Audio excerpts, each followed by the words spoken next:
How to cancel your premium subscription on Spotify. Hi everybody, welcome back to the channel. In today's video I'll simply guide you through the steps on how you can cancel your premium subscription on Spotify, so make sure to watch the video till the end.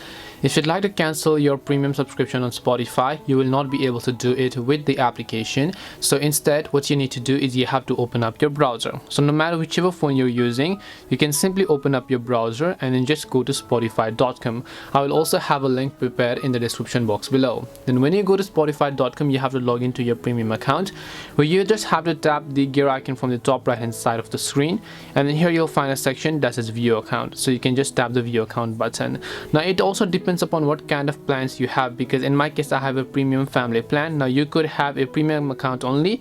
All you need to do is just tap the change plan button, which you see over here. Once you tap the change plan option, you'll be able to see all the available plans. So all you need to do is right over here on the Spotify free, you'll find a section where it says cancel premium. So you want to just tap on the cancel premium button. I'm not going to do that because I have an active membership, but if you do want to, then you can tap on cancel premium button, and then when you do it, you have to confirm the changes and your premium will be successfully cancelled.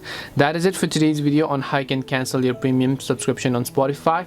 We hope the video was really helpful, and if it did help you, make sure to leave a like and subscribe to the channel. If you've got any more questions, feel free to leave them down. Thank you very much for watching, and see you in the next video.